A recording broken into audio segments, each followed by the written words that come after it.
Baik, ini dia materi kelas 9 media pembelajaran PKN.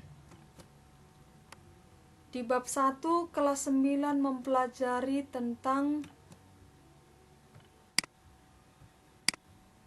dinamika perwujudan Pancasila sebagai dasar negara. Namun sebelum kita membahas mengenai bab 1 ini, kita harus tahu dulu tujuan pembelajaran kita. Tujuan pembelajaran kita yaitu mensyukuri perwujudan Pancasila sebagai dasar negara yang merupakan anugerah Tuhan Yang Maha Esa.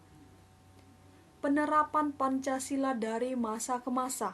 Kalau dikatakan penerapan Pancasila dari masa ke masa, maka kita akan mengingat sejarah. Mempelajari bab 1 ini, kita perlu mengingat sejarah. Dari masa ke masa berarti dimulai dari masa awal kemerdekaan sampai pada masa reformasi atau sampai sekarang. Oke. Pada masa awal kemerdekaan Indonesia, yaitu tahun 1945. Awal kemerdekaan Indonesia tahun 1945 sampai 1950. Pancasila mendapat banyak tantangan dari berbagai pihak, seperti dari negara Belanda. Bahkan dari masyarakat Indonesia sendiri pun ada yang ingin menggantikan Pancasila sebagai dasar negara. Ada beberapa upaya-upaya pemberontakan terhadap Negara Kesatuan Republik Indonesia di sejumlah tempat. Kita akan bahas satu persatu. Tempat yang pertama adalah pemberontakan Partai Komunis Indonesia atau juga sering disebut PKI. Pemberontakan Partai Komunis Indonesia di Madiun pada tanggal 18 September 1945. Pemberontakan ini dipimpin oleh seorang Musso. Musso merupakan tokoh PKI tahun 1926 dari Rusia. Tujuan utamanya adalah mendirikan negara Soviet Indonesia yang berideologikan komunis. Dengan kata lain, pemberontakan tersebut akan mengganti Pancasila dengan paham komunis. Berarti di sini perlu kita bahas, kita perlu garis bawahin bahwa yang tadinya negara Indonesia menganut paham Pancasila, tujuan dari pemberontakan Partai Komunis Indonesia yang dipimpin oleh Musso ini ingin mengganti Pancasila menjadi paham komunis. Pemberontakan ini pada akhirnya dapat digagalkan. Kemudian yang kedua adalah pemberontakan DITII di Jawa Barat dan Jawa Tengah. DITII atau biasa disebut dengan Darul Islam Tentara Islam Indonesia. Pemberontakan ini dipimpin oleh seorang Sekar Maji Marijan Kartosuwiryo. Pemberontakan ini ditandai dengan didirikannya Negara Islam Indonesia atau juga sering disebut NII, yaitu pada tanggal 7 Agustus 1949. Tujuan utama didirikannya Negara Islam Indonesia ini adalah untuk menggantikan Pancasila sebagai dasar negara dengan syariat Islam. Kalau tadi bagian pertama, PKI yang dipimpin oleh Musso, Pancasila digantikan menjadi paham komunis. Bagian yang kedua ini yang dipimpin oleh seorang Sekar Maji, tujuannya yaitu menggantikan Pancasila menjadi syariat Islam. Tetapi gerakannya bertentangan dengan ajaran Islam. Mereka melakukan perusakan dan pembakaran rumah-rumah penduduk, pembongkaran jalan-jalan kereta api, perampasan harta benda milik penduduk, serta melakukan penganiayaan terhadap penduduk. Oke. Kemudian yang ketiga adalah APRA atau disebut dengan Angkatan Perang Ratu Adil. Angkatan ini bagian yang ketiga, APRA atau Angkatan Perang Ratu Adil. APRA ini dipimpin oleh seorang kapten bernama Knil Raymond Westerling, itu pada tanggal 15 Januari 1949. Westerling memandang bahwa berdirinya sebagai sang ratu adil yang diramalkan akan membebaskan rakyat Indonesia dari pemerintahan tirani. Kalau disebut pemerintahan tirani adalah sebuah pemerintahan yang kekuasaan digunakan secara sewenang-wenang oleh pemimpin negara sendiri atau orang lain. Nah, APRA telah melakukan serangan kudeta terhadap pemerintah Republik Indonesia pada tanggal 23 Januari 1950 dan berhasil menduduki wilayah Bandung serta berhasil menewaskan beberapa tokoh bangsa, di antaranya menteri-menteri dan juga jenderal. Namun kudeta yang dilancarkan oleh Westerling mengalami kegagalan sehingga dia terpaksa melarikan diri ke Singapura. Ingat bahwa APRA dipimpin oleh seorang Westerling, dia melarikan diri ke Singapura. Hal tersebut ketika Westerling melarikan diri ke Singapura mempercepat pembubaran Republik Indonesia Serikat dan kembali menjadi bentuk negara kita, yaitu negara kesatuan berbentuk republik, yaitu pada tanggal 17 Agustus 1950. Ini masih awal kemerdekaan ya. Kemudian pemberontakan RMS atau juga disebut Republik Maluku Selatan. Republik Maluku Selatan itu merupakan sebuah gerakan separatisme yang dipimpin oleh Christian Robert Stephen Soemohil. Tujuan dari pemberontakan RMS ini yaitu untuk membentuk negara sendiri, ingin memisahkan diri dari Indonesia, dan didirikan pada tanggal 25 April 1950. Itu beberapa pemberontakan yang berasal dari dalam negara Indonesia. Kalau tadi dikatakan di belakang, ada pemberontakan itu berasal dari negara Belanda dan ada yang berasal dari negara sendiri yang ingin menggantikan Pancasila sebagai dasar negara kita. Oke, ini pemberontakan yang berasal dari negara kita sendiri.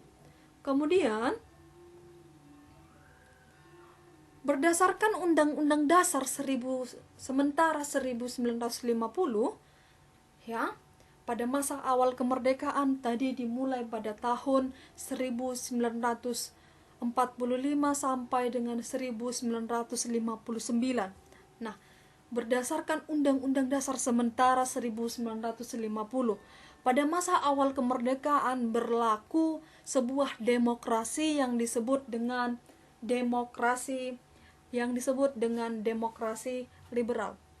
Ciri-ciri dari demokrasi liberal yang pertama adalah konstitusi yang berlaku adalah Undang-Undang Dasar sementara 1950. Kemudian ciri yang kedua dari demokrasi liberal, sistem pemerintahannya bersifat parlementer, yang mana kepala pemerintahannya dipegang oleh seorang perdana menteri. Dan ciri yang ketiga dari demokrasi liberal yaitu kabinet yang diterapkan mengikuti sistem parlementer. Artinya bahwa menteri-menterinya bertanggung jawab pada parlementer. Masa demokrasi liberal juga dikenal sebagai masa demokrasi parlementer yang menunjukkan peran parlementer sangat besar dalam perpolitikan di Indonesia. Selama kurun waktu antara 1950 ketika berlakunya Undang-Undang Dasar sementara 1950 hingga 1959 yang pada saat itu dikeluarkan dekret presiden, pemerintahan Indonesia dipimpin oleh 7 kabinet yang bersifat parlementer. Kabinet yang pertama adalah Kabinet Natsir. Kabinet ini berlangsung 7 September 1950 sampai 21 Maret 1951, sekitar 1 tahun. Kabinet yang kedua adalah Sukiman atau Suwirjo. Kabinet Sukiman dan Suwirjo ini berlangsung pada tanggal 26 April sampai 3 April 1952. Kemudian kabinet yang ketiga adalah Wilopo. Ini berlangsung pada tanggal 3 April 1952 sampai 2 Juni 1953. Dan yang keempat, kabinet Ali Wongso. Yang kelima, kabinet Burhanuddin Harahap. Yang keenam, kabinet Ali Sastroamidjojo II. Dan yang ketujuh adalah kabinet Dejuanda. Oke, kemudian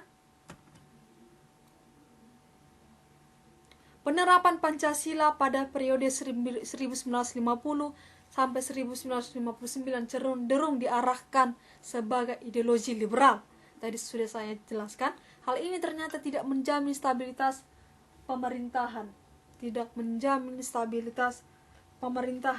Nah, pada masa berlakunya demokrasi liberal, ada beberapa partai-partai yang berlaku pada masa itu. Partai yang pertama adalah PSI, partai yang kedua adalah Masyumi, partai yang ketiga adalah NU, yang keempat adalah PNI, dan yang kelima adalah PKI, serta yang keenam adalah Parkindo atau sering disebut Partai Kristen Indonesia. Dan juga ketika berlangsungnya demokrasi liberal,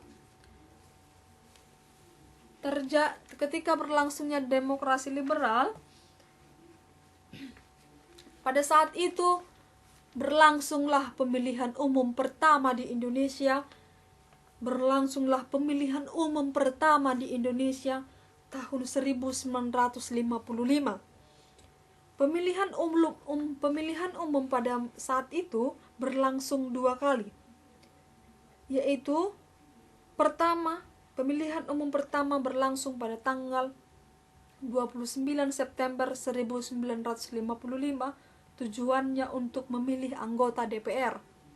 Dan pemilihan umum kedua berlangsung pada tanggal 15 Desember 1955, tujuannya untuk memilih konstituante yang bertugas untuk menyusun undang-undang dasar.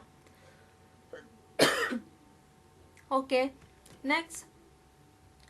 Kemudian, sebelum kita pergi ke sini, juga pada masa demokrasi liberal atau pada masa awal kemerdekaan tadi 1945 sampai 1959 dikeluarkannya sebuah dekret presiden.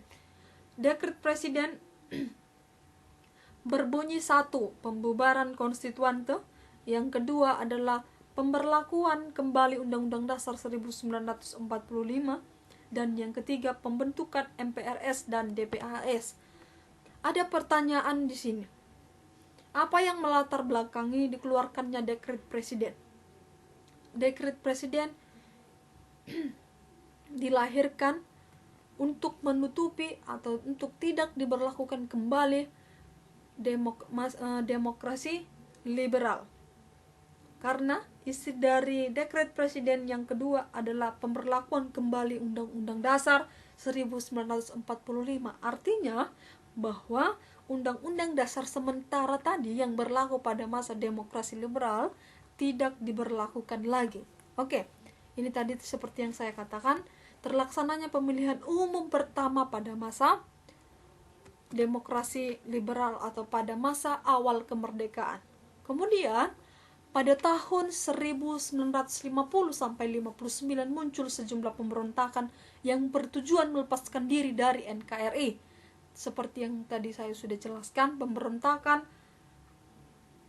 Darul Islam Tentara Islam Indonesia di Sulawesi Selatan, Kalimantan Selatan, dan juga daerah Aceh. Yang kedua, pemberontakan PRRI atau Pemerintah Revolusioner Republik Indonesia. Ini dipimpin oleh Syarifuddin Prawira Negara dan Finja Sumual, itu pada tahun 1957 sampai 1958 di daerah Sumatera dan di daerah Sulawesi. Kemudian yang ketiga adalah pemberontakan Permesta